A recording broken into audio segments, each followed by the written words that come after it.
Hi everyone, welcome back to my YouTube channel Rekha Prakash ಮನೆ ಊಟ.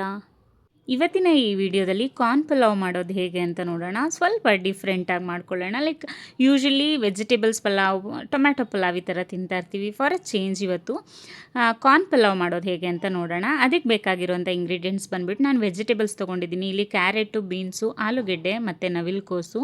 ಅದ್ರ ಜೊತೆಗೆ ಮೇಯ್ನ್ ಇಂಗ್ರೀಡಿಯೆಂಟ್ ಕಾರ್ನ್ ತೊಗೊಂಡಿದ್ದೀನಿ. ನಾನಿಲ್ಲಿ ಒಂದು 3/4 ಬೌಲಷ್ಟು ಕಾರ್ನ್ ತೊಗೊಂಡಿದ್ದೀನಿ. ಜೊತೆಗೆ ಹಸಿ ಬಟಾಣಿ, ಅದಾದಮೇಲೆ ಒಂದು ಈರುಳ್ಳಿ, ಶುಂಠಿ ಬೆಳ್ಳುಳ್ಳಿ ಪೇಸ್ಟು, ಖಾರಕ್ಕೆ ತಕ್ಕಷ್ಟು ಹಸಿಮೆಣಸಿನ್ಕಾಯಿ ಮತ್ತು 2 ಟೊಮ್ಯಾಟೊ, ಕೊತ್ತಂಬರಿ ಸೊಪ್ಪು, ಪುದೀನ ಸೊಪ್ಪು, ಅರ್ಧ ನಿಂಬೆಹಣ್ಣು, ಗರಂ ಮಸಾಲ, ಖಾರದ ಪುಡಿ ಮತ್ತು ಧನಿಯಾ ಪುಡಿ, ಜೊತೆಗೆ ಸ್ವಲ್ಪ ಬಿರಿಯಾನಿ ಪೌಡರ್. ಅದಾದಮೇಲೆ ಪಲಾವ್ ಸ್ಪೈಸಸ್ ಎಲ್ಲನೂ ಸ್ವಲ್ಪ ತಗೊಳ್ಳಿ. ಜೊತೆಗೆ ರುಚಿಗೆ ತಕ್ಕಷ್ಟು ಉಪ್ಪು ಮತ್ತು ಎಣ್ಣೆ, ತುಪ್ಪ, ಇಷ್ಟು ಬೇಕಾಗಿರುವಂಥ ಇಂಗ್ರೀಡಿಯೆಂಟ್ಸು. ಮೊದಲಿಗೆ ಒಂದು ಕುಕ್ಕರ್ ತೊಗೊಂಡು ಅದಕ್ಕೆ ಸ್ವಲ್ಪ ಎಣ್ಣೆ ಮತ್ತು ತುಪ್ಪನ ಹಾಕ್ಕೊಂಡು ಬಿಸಿಯಾಗಕ್ಕೆ ಬಿಡಬೇಕು. ಬಿಸಿಯಾದ ನಂತರ ಪಲಾವ್ ಸ್ಪೈಸಸ್ನ ಹಾಕ್ಕೊಂಡು ಸ್ವಲ್ಪ ಲೈಟಾಗಿ ಬಾಡಿಸ್ಕೊಳ್ಳಿ. ಅದಾದಮೇಲೆ ಹಸಿಮೆಣ್ಸಿನ್ಕಾಯಿನ ಹಾಕ್ಕೊಂಡು ಫ್ರೈ ಮಾಡ್ಕೋಬೇಕಾಗತ್ತೆ. ಆಮೇಲೆ ಕಟ್ ಮಾಡಿರೋಂಥ ಈರುಳ್ಳಿನ ಸೇರಿಸ್ಬಿಟ್ಟು ಗೋಲ್ಡನ್ ಬ್ರೌನ್ ಆಗೋವರೆಗೂ ನೀಟಾಗಿ ಹುರ್ಕೊಳ್ಳಿ. ಈರುಳ್ಳಿ ಗೋಲ್ಡನ್ ಬ್ರೌನ್ ಆದಮೇಲೆ ಹಸಿ ಬಟಾಣಿನ ಹಾಕ್ಕೊಂಡು ಸ್ವಲ್ಪ ಫ್ರೈ ಮಾಡ್ಕೊಳ್ಳಿ. ಆಮೇಲೆ ನಾವು ತರಕಾರಿಗಳನ್ನ ಹಾಕ್ಕೋಬೇಕಾಗತ್ತೆ. ತರಕಾರಿಗಳನ್ನ ಸಣ್ಣದಾಗಿ ಕಟ್ ಮಾಡ್ಕೊಳ್ಳಿ. ದಪ್ಪದಾಗಿ ಕಟ್ ಮಾಡಿಕೊಂಡ್ರೆ ಬೇಗ ಬೇಯಲ್ಲ ಆ್ಯಂಡ್ ಪುಲಾವಲ್ಲಿ ಚೆನ್ನಾಗಿರಲ್ಲ ತಿನ್ನೋಕ್ಕೆ. ಸ್ವಲ್ಪ ಮೀಡಿಯಮಾಗಿ ಆದಷ್ಟು ಸಣ್ಣದಾಗಿ ಕಟ್ ಮಾಡ್ಕೊಳ್ಳಿ ಅಂತ ಹೇಳ್ತೀನಿ. ಇವಾಗ ತಗೊಂಡಂಥ ತರಕಾರಿಗಳನ್ನ ನೀಟಾಗಿ ವಾಶ್ ಮಾಡಿ ಇಟ್ಕೊಂಡಿದ್ದೆ. ಅದನ್ನು ನಾನು ಇವಾಗ ಒಗ್ಗರಣೆಗೆ ಸೇರಿಸಿ ಒಂದು 50% ಬೇಯಿಸ್ಕೊತೀನಿ. ಈ ತರಕಾರಿ 50% ಬೇಯೋವರೆಗೂ ನಾವು ಕಾರ್ನ ಹಾಕೋಬಾರ್ದು. ಯಾಕಂದರೆ ಕಾರ್ನ್ ಸ್ವಲ್ಪ ಬೇಗ ಬೆಂದ್ಕೊಳ್ಳುತ್ತೆ. ಅದಕ್ಕೆ ಸ್ವಲ್ಪ ತರಕಾರಿನ ಬೇಯಿಸ್ಕೊಬಿಟ್ಟು ಆಮೇಲೆ ಕಾರ್ನ ಸೇರಿಸ್ಕೊಳ್ಳಿ. ನೀವು ಅನ್ಕೋಬೋದು ಸೇಮ್ ಪಲಾವ್ ಮಾಡಿದಾಗೆ ಮಾಡ್ತಿದ್ದಾರಲ್ಲ ಅಂತ. ಹೌದು, ಸೇಮ್ ಪ್ರೊಸೀಜರೇ ಇದ್ರೂ ಡಿಫ್ರೆಂಟಾಗಂತೂ ಟೇಸ್ಟ್ ಇರುತ್ತೆ. ಕಾರ್ನ್ ಸೇರಿಸೋದ್ರಿಂದ ನಿಜವಾಗ್ಲೂ ಇಷ್ಟಪಟ್ಕೊಂಡು ತಿಂತೀರ. ಎಸ್ಪೆಷಲಿ ಕಿಡ್ಸ್ಗಂತೂ ತುಂಬ ಇಷ್ಟ ಆಗುತ್ತೆ ಅಂತ ಹೇಳ್ಬೋದು.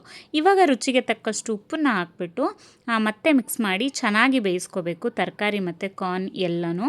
ಈ ಸ್ಟೇಜಲ್ಲೇ ಉಪ್ಪನ್ನ ಹಾಕಿ ಬೇಯಿಸೋದ್ರಿಂದ ತರಕಾರಿ ಎಲ್ಲ ಚೆನ್ನಾಗಿ ಉಪ್ಪು ಹಿಡಿಯುತ್ತೆ, ಟೇಸ್ಟಿಯಾಗಿ ಬರುತ್ತೆ ಪಲಾವಲ್ಲಿ. ಸೊ ತರಕಾರಿ ತಿನ್ನೋಕ್ಕೆ ಬೇಜಾರಾಗಲ್ಲ ಅಂತ ಹೇಳ್ಬೋದು. ಅದಾದಮೇಲೆ ಕಟ್ ಮಾಡಿರುವಂಥ ಟೊಮ್ಯಾಟೊನ ಸೇರಿಸಿ ನೀಟಾಗಿ ಅದನ್ನು ಸಾಫ್ಟ್ ಆಗೋವರೆಗೂ ಹುರ್ಕೋಬೇಕಾಗುತ್ತೆ. ಸೊ ದಟ್ ತರಕಾರಿ, ಟೊಮ್ಯಾಟೊ ಮತ್ತು ಕಾರ್ನು, ಬಟಾಣಿ ಎಲ್ಲ ಚೆನ್ನಾಗಿ ಬೇಯಬೇಕು. ಇವಾಗ ಎಲ್ಲನೂ ಹಾಕಿದ್ದೀವಿ, ನೀಟಾಗಿ ಫ್ರೈ ಮಾಡ್ಕೋಬೇಕಾಗುತ್ತೆ. ನಿಧಾನವಾಗಿ ಫ್ರೈ ಮಾಡ್ಕೊಳ್ಳಿ. ಟೊಮ್ಯಾಟೊ ಎಲ್ಲ ಸಾಫ್ಟ್ ಆದಮೇಲೆ ಸ್ವಲ್ಪ ಶುಂಠಿ ಬೆಳ್ಳುಳ್ಳಿ ಪೇಸ್ಟನ್ನ ಸೇರಿಸ್ಕೊಂಡು ಮತ್ತೆ ಅದ್ರದ್ದು ರಾ ಸ್ಮೆಲ್ ಹೋಗೋವರೆಗೂ ಹುರ್ಕೋಬೇಕಾಗತ್ತೆ. ಯೂಶಲಿ ಪಲಾವೆಲ್ಲ ಮಾಡಿದಾಗ ಹಾಗೆ ಅಲ್ವಾ, ಒಂದಾದ್ಮೇಲೆ ಒಂದೊಂದು ಇಂಗ್ರೀಡಿಯೆಂಟ್ಸ್ನ ಆ್ಯಡ್ ಮಾಡ್ತಾ ಸ್ಲೋ ಪ್ರೋಸೆಸ್ಸಲ್ಲಿ ನಾವು ಕುಕ್ ಮಾಡ್ಕೋಬೇಕಾಗುತ್ತೆ. ಸೊ ಆವಾಗ ಟೇಸ್ಟ್ ಚೆನ್ನಾಗಿ ಬರುತ್ತೆ ಅಂತ ಹೇಳ್ಬೋದು. ಇವಾಗ ಇದೆಲ್ಲ ಚೆನ್ನಾಗಿ ಸಾಫ್ಟಾಗಿ ಬೆಂದಿದೆ ಅಂದಮೇಲೆ ಪಲಾವ್ ಪೌಡರ್ಸ್ ಏನೇನು ತೊಗೊಂಡಿದ್ವಿ ಅದನ್ನೆಲ್ಲ ಸೇರಿಸ್ಕೋಬೇಕು. ಗರಂ ಮಸಾಲ, ಅಚ್ಚ ಖಾರದ ಪುಡಿ, ಧನಿಯಾ ಪುಡಿ ಮತ್ತು ಬಿರಿಯಾನಿ ಪೌಡರ್ ಅಷ್ಟೂ ನೀಟಾಗಿ ಸೇರಿಸಿ ಪ್ರಾಪರಾಗಿ ಮಿಕ್ಸ್ ಕೊಡಬೇಕು. ಇಷ್ಟೇ ಪೌಡರ್ಸ್ ನಾವು ಇದರಲ್ಲಿ ಹಾಕೋದು. ಅದಕ್ಕೋಸ್ಕರ ತುಂಬ ಮೈಲ್ಡಾಗಿ ತುಂಬ ಚೆನ್ನಾಗಿರುತ್ತೆ. ಇವಾಗ ಇದಕ್ಕೆ ಅಕ್ಕಿನ ಸೇರಿಸ್ಕೋಬೇಕಾಗತ್ತೆ. ಅಕ್ಕಿ ನಾನು ಆಲ್ರೆಡಿ ತೊಳೆದು 10 ನಿಮಿಷಕ್ಕೆ ಮುಂಚೆನೇ ಸ್ವಲ್ಪ ನೆನೆಸಿ ಇಟ್ಕೊಂಡಿದ್ದೀನಿ. ಪಲಾವ್ಗೆಲ್ಲ ಆ ಥರ ಬಳಸೋದೇ ಚೆನ್ನಾಗಾಗುತ್ತೆ ಟೇಸ್ಟು ಮತ್ತು ಉದುದ್ರಾಗುತ್ತೆ ಅಂತ ಹೇಳ್ಬೋದು ಅಕ್ಕಿನ.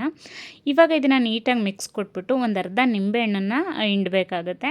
ನಾನಿಲ್ಲಿ ಅರ್ಧ ನಿಂಬೆಹಣ್ಣು ನೀಟಾಗಿ ಹಾಕೋತಾ ಇದ್ದೀನಿ. ಹಾಕೊಂಡಾದ್ಮೇಲೆ ಮತ್ತೆ ಪ್ರಾಪರಾಗಿ ಮಿಕ್ಸ್ ಕೊಟ್ಬಿಟ್ಟು ಇದಕ್ಕೆ ಸ್ವಲ್ಪ ಪುದೀನ ಸೊಪ್ಪು, ಕೊತ್ತಂಬರಿ ಸೊಪ್ಪನ್ನ ಹಾಕ್ಕೊಂಡು ಅಗೇನ್ ನೀಟಾಗಿ ಮಿಕ್ಸ್ ಕೊಡಬೇಕು. ಮಿಕ್ಸ್ ಕೊಟ್ಟಾದಮೇಲೆ ಅಕ್ಕಿ ಅಳತೆಗೆ ತಕ್ಕಂತೆ ನೀರನ್ನು ಹಾಕೋಬೇಕಾಗುತ್ತೆ. ನಾನಿಲ್ಲಿ 2 ಗ್ಲಾಸ್ ಅಕ್ಕಿನ ತೊಗೊಂಡಿದ್ದೆ, 4 ಗ್ಲಾಸು ಬಿಸಿನೀರನ್ನ ಆ್ಯಡ್ ಮಾಡ್ತಾಯಿದ್ದೀನಿ. ನಾನು ಆಲ್ರೆಡಿ ಅಳತೆ ಮಾಡಿ ಬಿಸಿ ಮಾಡ್ಕೊಂಡಿದ್ದೆ. ಸೊ ಅದನ್ನು ಡೈರೆಕ್ಟಾಗಿ ಕುಕ್ಕರ್ಗೆ ಸೇರಿಸ್ಕೋತಾ ಇದ್ದೀನಿ. ನಾನು ಆಲ್ಮೋಸ್ಟ್ ಹೀಗೆ ಮಾಡೋದು. ನನ್ನ ವೀಡಿಯೋಸ್ನ ಫಾಲೋ ಮಾಡೋರಿಗೆ ಗೊತ್ತಿರುತ್ತೆ. ಸೊ 1:2 ಅಳತೆಯಲ್ಲಿ ತೊಗೊಂಡಿರೋದು, ಅಂದರೆ ಸ್ಟ್ಯಾಂಡರ್ಡ್ ರೇಷಿಯೋ ಅದು. ಯಾವುದೇ ರೈಸ್ನ ನಾವು ಬಳಸಿದ್ರು ಸೊ ಆ ಥರ ಬಳಸಿದ್ದೀನಿ. ಇವಾಗ ನೀವು ನೋಡ್ತಿದ್ದೀರಲ್ವ, ಬಿಸಿನೀರು ಸೇರಿಸಿರೋದ್ರಿಂದ ಇಮಿಡಿಯೇಟಾಗಿ ಕುದಿಯೋಕ್ಕೆ ಸ್ಟಾರ್ಟ್ ಆಗುತ್ತೆ. ಇವಾಗ ಸ್ವಲ್ಪ ಉಪ್ಪು ಸಪ್ಪೆನ ಚೆಕ್ ಮಾಡ್ಕೊಂಬಿಟ್ಟು, ಉಪ್ಪು ಸಪ್ಪೆ ಇದ್ದರೆ ಅಡ್ಜಸ್ಟ್ ಮಾಡಿಕೊಂಡು ಕುಕ್ಕರ್ ಕ್ಲೋಸ್ ಮಾಡಿಬಿಡಿ. ಅದಾದಮೇಲೆ 2 ವಿಷಿಲ್ ಬರಬೇಕಾಗುತ್ತೆ. 2 ವಿಷಿಲ್ ಬಂದು ಕುಕ್ಕರ್ ತಣ್ಣಗಾದ್ಮೇಲೆ ನೋಡಿ, ನಾನು ಕುಕ್ಕರ್ ಲಿಡ್ನ ಓಪನ್ ಮಾಡಿ ತೋರಿಸ್ತಾ ಇದ್ದೀನಿ. ಕಾರ್ನ್ ಪಲಾವ್ ಎಷ್ಟು ಪರ್ಫೆಕ್ಟಾಗಿ ಆಗಿದೆ ಅಂತ. ಓ ಮೈ ಗಾಡ್, ಎಷ್ಟು ಉದುದ್ರಾಗಿದೆ ಅಂದರೆ ತುಂಬ ಮೈಲ್ಡ್ ಮಸಾಲೆ ನಾನು ಯೂಸ್ ಮಾಡಿರೋದು. ಏನೂ ಹೆವಿ ಮಸಾಲೆ ಯೂಸ್ ಮಾಡಿಲ್ಲ. ಯಾಕಂದರೆ ಕಾರ್ನೇ ನಮಗೆ ಅದರಲ್ಲಿ ಸ್ಪೆಷಲ್ ಟೇಸ್ಟ್ನ ಕೊಡ್ತಿರುತ್ತೆ. ಎಕ್ಸ್ಟ್ರಾ ಮಸಾಲೆ ಎಲ್ಲ ಹಾಕಬೇಕು ಅನ್ನೋ ನೆಸೆಸಿಟಿನೇ ಬರಲ್ಲ ಈ ಪುಲಾವಲ್ಲಿ. ಅಷ್ಟು ಟೇಸ್ಟಿಯಾಗಿರುತ್ತೆ. ಇದನ್ನು ನೀಟಾಗಿ ಮಿಕ್ಸ್ ಕೊಟ್ಬಿಟ್ಟು ಸರ್ವ್ ಮಾಡಿದ್ರೆ ಮುಗೀತು. ಕಾರ್ನ್ ಪಲಾವ್ ಸಕ್ಕತ್ತಾಗಿರುತ್ತೆ. ಇದನ್ನು ಮೊಸರು ಬಜ್ಜಿ ಜೊತೆ ಸರ್ವ್ ಮಾಡಿದ್ರೆ ತುಂಬ ಚೆನ್ನಾಗಿರುತ್ತೆ. ಎಸ್ಪೆಷಲಿ ಈ ಥರ ಮಕ್ಳಿಗೆ ಮಾಡಿಕೊಟ್ರೆ ಅಂತೂ ತುಂಬ ಖುಷಿಪಟ್ಟು ತಿಂತಾರೆ ಅಂತ ಹೇಳ್ಬೋದು. ಸೊ ಇದಾಗಿತ್ತು ಇವತ್ತಿನ ಸ್ಪೆಷಲ್ ರೆಸಿಪಿ. ಯಾರೆಲ್ಲ ನನ್ನ ಚಾನಲ್ನ ಇನ್ನೂ ಸಬ್ಸ್ಕ್ರೈಬ್ ಮಾಡ್ಕೊಳ್ದಲೇ ನೋಡ್ತಾ ಇದ್ದೀರಾ, ಪ್ಲೀಸ್ ಒಂದು ಸಬ್ಸ್ಕ್ರೈಬ್ ಮಾಡ್ಕೊಂಡು ನೋಡಿ. ಹಾಗೆ ಈ ವಿಡಿಯೋ ನಿಮ್ಗೆ ಇಷ್ಟ ಆಗಿದ್ರೆ ದಯವಿಟ್ಟು ಲೈಕ್ ಮಾಡಿ, ಶೇರ್ ಮಾಡಿ, ಹಾಗೆ ಕಾಮೆಂಟ್ ಮಾಡಿ. ರೆಸಿಪಿನ ನೀವು ಒಂದ್ಸಲ ಟ್ರೈ ಮಾಡಿ, ಖಂಡಿತ ನಿಮಗೂ ಇಷ್ಟ ಆಗುತ್ತೆ. Thank you so much.